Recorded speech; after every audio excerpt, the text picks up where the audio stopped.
It's part 7 of the Maratha Confederacy Abridged. Last time we finished off the United Provinces, and then we fought a couple of battles outside Madrid, the eventual result of that being that we took Spain as well. That meant we were now locked down controlling public order for a bit. But we do also have a new war with Prussia going on, and I'm just getting through the process of swatting away very lazily a Savoy invasion. Right now we've got 2 rebellions going on as a result of those public order issues. First we've got this one in Spain, couldn't be bothered to fight them, and that's going to be an issue because they don't die in the auto resolve, so they'll carry on. We will need to chase them down, otherwise they'll just walk around all of Spain destroying everything, so we'll get to that. And we've got another rebellion up in the Netherlands.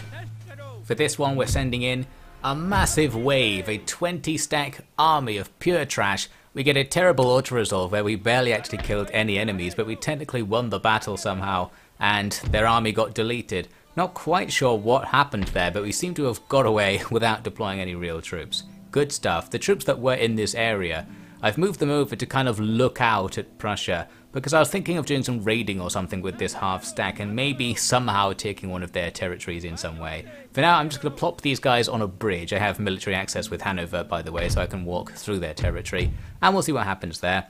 Back at Paris I notice I can now recruit a new unit. We've got these Bargier Lancers, who are an upgrade on the Sindar Lancers I've been using recently. They've got 1 extra morale and a bit of melee power as well.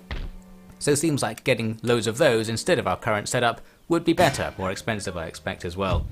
I'm still chasing around Savoy, and the fact that I just refuse to fight them manually is being punished heavily by the fact the enemy won't die as a result. The auto-resolves seem to rarely finish them off, they rarely simulate a rout phase or something, so they just keep surviving, and it was the same deal with the rebels in Spain.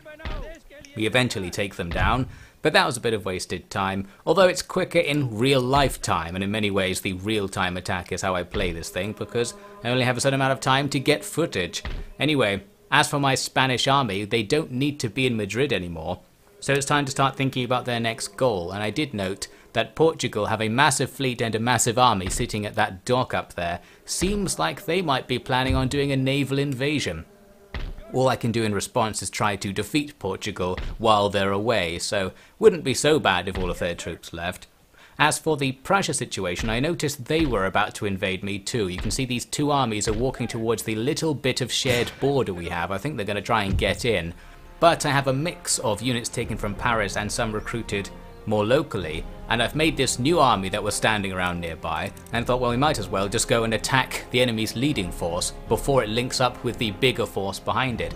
So now we have a battle where we're using our futuristic new model army, the one that takes into account the fact we can only have 12 infantry units. That is to say, this army is kind of broken. It's just 2 massive wings of cavalry and then a load of artillery in the middle with 1 unit of infantry defending them. Better to have 1 unit than no unit, because it does allow us to put an infantry square in front of the artillery to defend against these cav who are kind of mooching about, perhaps looking for a chance to attack the guns. The square forms backwards annoyingly, so we end up kind of being where the artillery are and being hit by our own side's attacks. Pretty good stuff, but at least the enemy were quite sportsmanlike here. They waited until I was done forming the square and then they suddenly attacked me. Previously they were just kind of walking up and down. Just the AI thinking about things, but it gave quite a sportsmanlike result, so thanks to them for that. Here comes some more though. They've got a bunch more cav they're going to throw in, so in response I'm going to have to commit my own cav to this fight, and I discovered, much to my delight, that it seems when your infantry are in square formation they don't get affected by the friendly fire charging from your own side. So you can wildly charge cav into a melee as long as the infantry are in square formation. That's certainly going to come in useful later on. Anyway, what ended up happening was the enemy were bringing in units like 1 at a time, and so was I. We were doing a tit for tat thing where each time 1 enemy unit attacked, I would send in one more of my reserve cav to make sure we're always flank or rear attacking the latest thing that comes in. I think that's a bit better than going in a massive blob where most of your troops wouldn't do anything anyway. Also in this fight, we have the debut action of our sword cav who have melee stats, so that's going to be perfect for fighting enemy cav who tend not to rout when the lancers charge them, and then the lancers just take casualties trying to grind them down. The sword cav should do better in those anti-cav melees. But of course there's plenty of stuff for the lancers to do as well, like this militia unit further back will give them a nice charge. They actually don't get completely annihilated by this, perhaps because the wall in front of them disrupted the charge a bit. Plus there are grenadiers nearby, so we need to be careful, they're going to be much better in melee. In the middle they had some dragoons who I just swarmed while they were dismounting, and they died pretty fast since they're only a small unit. Then some more cav came in and we just carried on with our barreling blob. Our sword cav again will do fine against the enemy stuff, and numbers are certainly on our side. There was another little battle out here on the flank. Looks like some of my stuff took out an enemy infantry unit. This group is all sword cav, but that doesn't mean they can't do the same thing as the lancers where they rout enemies by charging into them. Their charge bonus is lower, but it's still higher than infantry charge bonuses and stuff, so it does the business. And here you see we do rout an enemy unit on contact, avoiding casualties on our side. And really this battle is just about done. We've now got so much cav we can just swarm everything. And the swarm is pretty glorious. This is kind of what I wanted to do back when I originally said I was going to do a Crimean Khanate campaign, just swarming the map with so much cav that we just don't really need to worry about what's going on.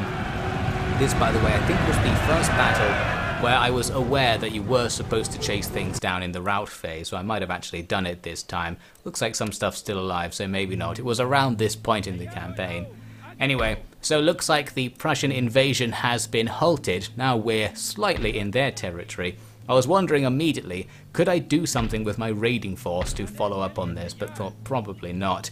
What I really want to do is go and attack the bigger army, because I was pretty sure we'd overrun them as well. Unfortunately, we don't have the movement points to do it, so instead I just kind of stand in front of them and force them to do something about it. At least it should stop their invasion. I did note though there's another Prussian army nearby. I switched my raiding force, by the way, from one bridge to another bridge to be slightly closer to the action. This does mean they could be attacked by quite a lot of Prussian stuff if they all converge on my smaller army. That might be a good idea, but as it happens, they don't do anything really. So here we are in the next turn, where, in Spain, my force now arrives at Gibraltar.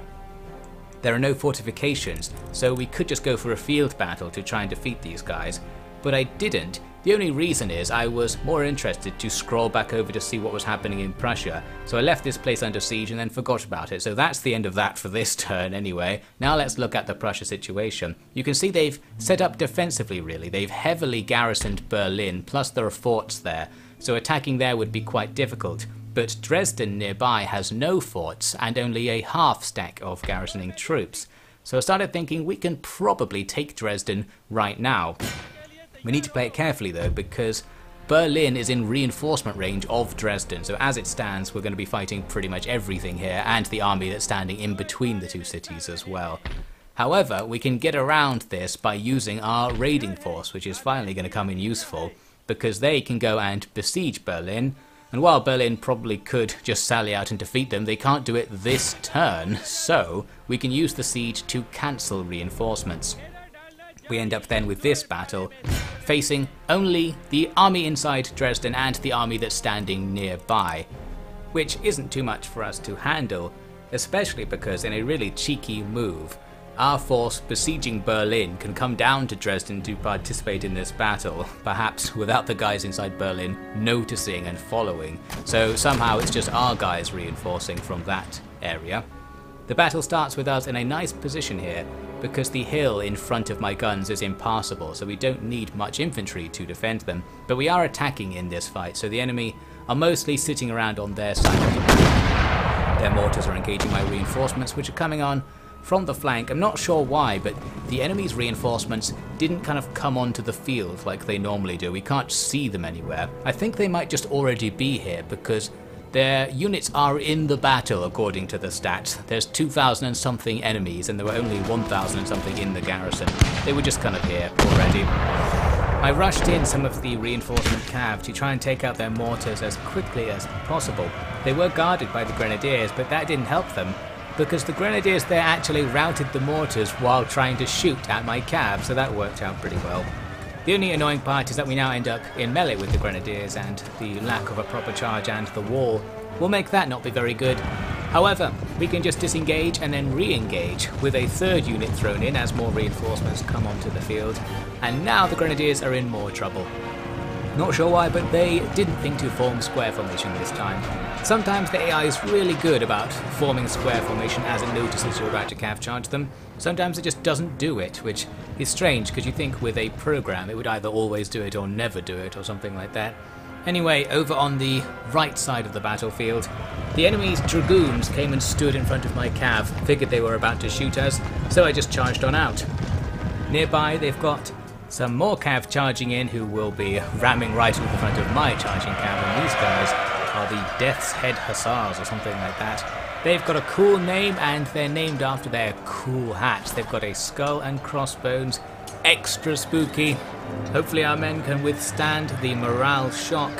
In this case we were killing them quite slowly, and same with the dragoons. I think the dragoons might actually be quite good in melee as a cav unit, despite kind of being an infantry unit in that they're supposed to dismount. Don't really know how these guys work. But basically, the fight was just grinding on.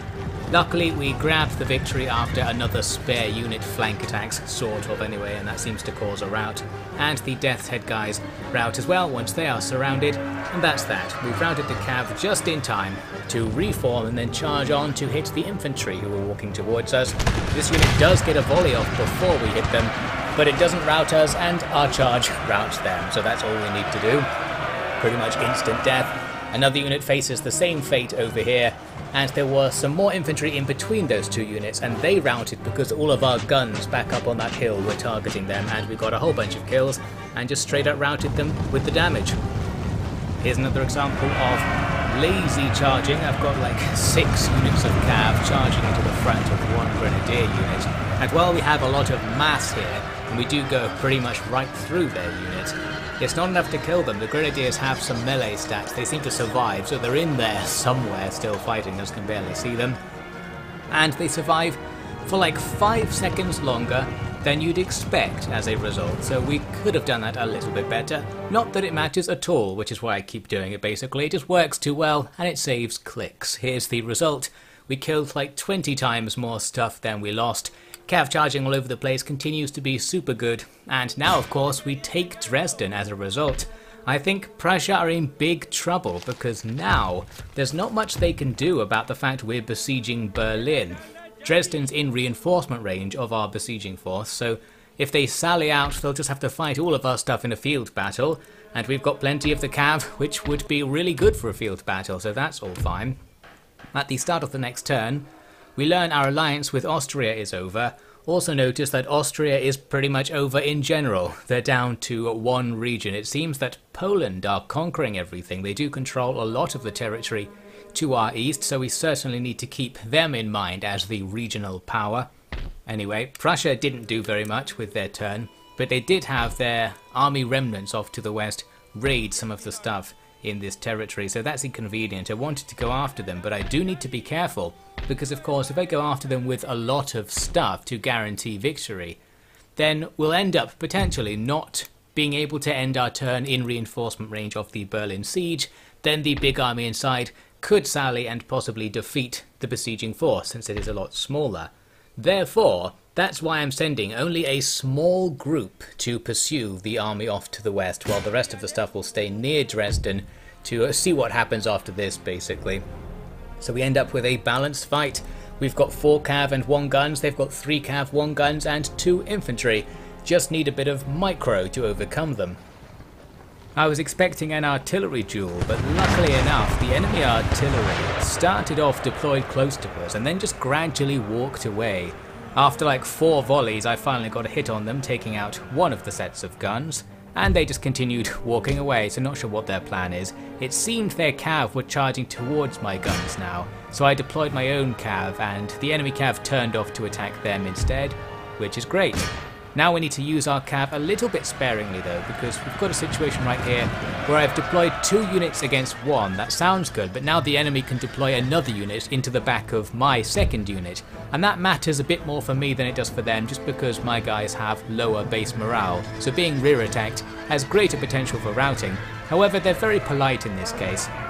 You can see they actually stopped for a while, long enough for our artillery to get a volley on them.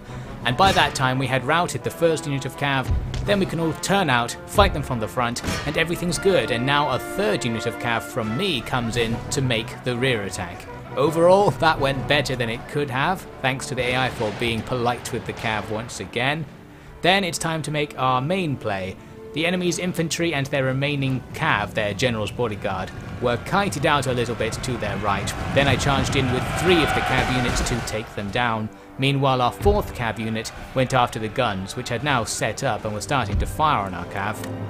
The guns were still defended by a unit of infantry, so we kind of catch the side of them and end up in a not very good melee. However, we have killed their general, and that helps us rout one of the other infantry units over here, and once they're gone, we can just swarm the general with all of these lancers. I'm sure his individual stats are better, but we've got like 10 times the numbers, so that's no problem. Soon enough, it's just that one unit that was by the guns. I pull out and cycle charge. They almost shoot at us, looked like they were just starting the firing animation, so we cycle charged just quickly enough to avoid taking a volley and potentially routing from that. And then we take them down, plus all the other cav are showing up as well. So with that, we've won a little micro battle, and we actually chase down everything for sure this time, because the army does die on the campaign map. That's looking good. Now we can repair the damage done, although I strategically didn't repair the university because it debuffs public order having a functional university in your territory. And right now public order is bad, so we left the university on fire. Most of the troops can now commit to the Berlin siege. There are a few Prussian units outside of the siege, but if they attack Dresden, then our main force will reinforce the battle. So basically, we're fine here. Prussia is totally screwed, and I'm just going to leave that siege going because of the difficulty of making the attack against a full stack in forts. We could probably turn the time limit off and kill them with just our artillery if I really tried, but I bet that would also crash the game. Anyway, here's a little shot, which is really just a setup for next time, I expect, because the army that was defending France has now assembled and been reinforced. We're in the bottom right hand corner of France, looking out of course at Savoy, since now we want to not only block their invasions, but if we can, go and attack them. I'm just going to stand around there for now while I replenish some more units, but we'll get back to that. Poland came at me with some crazy deal, and we ended up getting an alliance with them, so that's going to help out. Now a lot of our eastern border is with allies. That just gives us even more time to take down Prussia, and we could even turn in and perhaps deal with Hanover there on the left of the screen, because it's just making our border awkward having them be there. Then at Gibraltar, the forgotten siege is remembered because they sallied out.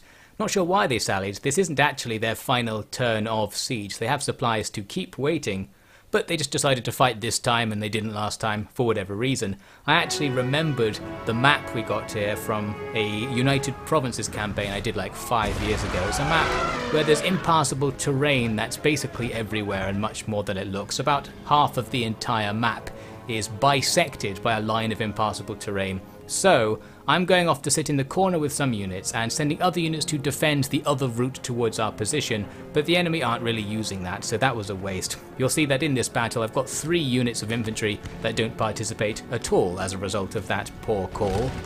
They're wasting their time walking to the other side of the map in the area cut off by the impassable terrain. Whereas the main fight is happening to the right of my deployment zone. We've got a couple of squares facing off against some early cav charges, and we've got some line battling going on where the enemy do have enough line infantry this time to actually outmatch us. They're just not deployed very well. There's a small way to get up from where the enemy are to where our deployment zone was. I left some swords behind and they start dueling with an enemy mortar crew who decided to go up there. At the back, having some trouble with that impassable line I've been talking about. You can see our men are kind of avoiding certain spots because there's an impassable field here. And it's causing us a bit of trouble because I didn't correctly charge the enemy's guns or the cav guarding them, so that's just going to be a bit of a grind. Meanwhile, back on the front lines, the enemy are throwing militia into the melee. Looks like we don't have our square formation going here. So the cav might be doing well, but the militia should do pretty badly. I seem to remember they have terrible melee stats, and our Bargier infantry have a ton of melee defense, so I doubt they can kill us very well. Here comes another cav charge, ramming into our square, and the square doesn't really do anything in terms of stopping them getting in. They just go right through our front ranks of infantry, so now they're in here. And we just hope that whatever bonuses the square provides, if it does provide any, that will help us win that melee. Again, our melee defense stats being higher than usual line infantry ones should help out. Back over at the guns. The guns are now gone, but there are 2 units of cav joining the fray. I'm actually trying to leave here, but a lot of our units are stuck on more bits of impassable field. So we're really messily trying to reform, and even once I have reformed, we're going to be stuck, and my micro wasn't good enough. So we'll just have to take on the enemy's cav with a straight up melee there basically. Meanwhile, we've got swords charging out of our main position to attack the enemy's infantry, and the unit up on the hill is now charging down to hit the flank of this cav unit, a very silent and not very effective charge. We don't have the charge bonus really on the infantry to take down cav, it seems. But there's still going to be a good melee, I expect. And our cav, the 1 unit of cav I still have supporting the main battle, comes in from the right and annihilates some irregulars. Looks like the frontline battle, the melee against the militia, has now been won, so we can form up and start finishing things off here. More annoying action at the back, as our cav are mostly unable to engage the enemy because of various impassable patches of terrain. But actually things here go okay, I think because our Lancers are now a couple of levels up from the base Lancer stats. We're able to take on the enemy's level 0 melee cav, and it's not so bad. We have numbers on our side there as well, as I said, so we can just kind of grind them down. Not very good, but that's just what I got stuck with. Meanwhile, our 1 remaining unit of cav charged into the front of that unit right there to shut them up, and all of our infantry are kind of forming up into a blob. I think I just mass selected them and put them into melee mode, including our ranged units. And now we've got this death ball that's just going to charge from unit to unit, taking them out one by one, while the odd other unit just acts as a distraction. So soon our cav there in that melee are joined, and the enemy infantry are pushed off the field. At this stage, we've kind of got this one in the bag. Looks like our cav at the back have defeated the enemy's nearby cav. I think one of the 2 units actually ran away to go and join the other side of the battlefield, so that helps out quite a bit. Now we just need the death ball to death ball its way across the map and take out the remaining unrouted units. There were some artillery in the middle of all this that I didn't really notice, and they set up and started firing canister shot into the death ball. That's actually pretty effective. Luckily, after their first volley, I did spot them and someone went after them. Looks like some cav are in there right now. This infantry unit's being diverted to not be near the cav, so the cav don't friendly fire charge them. That's a bit of micro caught on camera. And here is the result.